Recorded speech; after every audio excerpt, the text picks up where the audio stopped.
সোদপুর পানশিলা ঠাকুর বাড়িতে ৭৬ বছরের পুজো।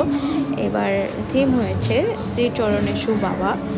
তো এটা কিভাবে বাবাদের অক্লান্ত পরিশ্রম, অক্লান্ত চেষ্টা সন্তানদের জন্য, সন্তানকে কিভাবে ভালো রাখা যায়, নিজের জন্য চিন্তা না করে সন্তানদের জন্য পুরো জীবনটাই কিভাবে স্যাক্রিফাইস করে সেটা তুলে ধরা হয়েছে। আর বৃদ্ধাশ্রমে যাতে বাবারা আর না যায়, আর বৃদ্ধাশ্রম যাতে বন্ধ করে দেওয়া হয় সেটার এটা থিমটা দেখলেই বুঝতে পারবে এখানে কে কে এসছে। প্রচুর ভিড় হয়েছে, প্রচুর, মানে গতবারও হয়েছিল, গতবার ৭৫ বছরের পুজো, তো এবার ৭৬ বছরে মানে কি সাগরের ঢেউয়ের মতো লোক এসছে।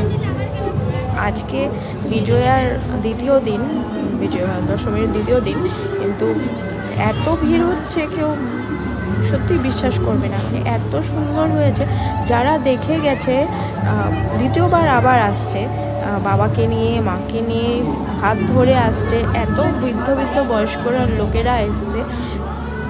সত্যি দেখেই মানে খুব আনন্দ হচ্ছে যে এত সুন্দর একটা পুজো সবার মন জুড়ে নিয়েছে, এর জন্যই হয়তো সবাই দেখতে আসছে। এই যে মন্দির এটা দেখতে পাচ্ছেন স্ট্যাচুটা, ওটা হলো বাবা। আর প্রত্যেক লেখাগুলো পড়লে চোখে জল চলে আসবে।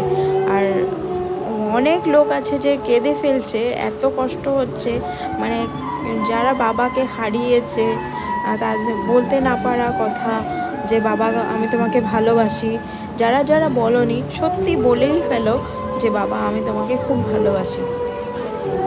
ছোট্টখানি কথা বলতে তো কোনো ক্ষতি নেই, বলেই ফেলো না।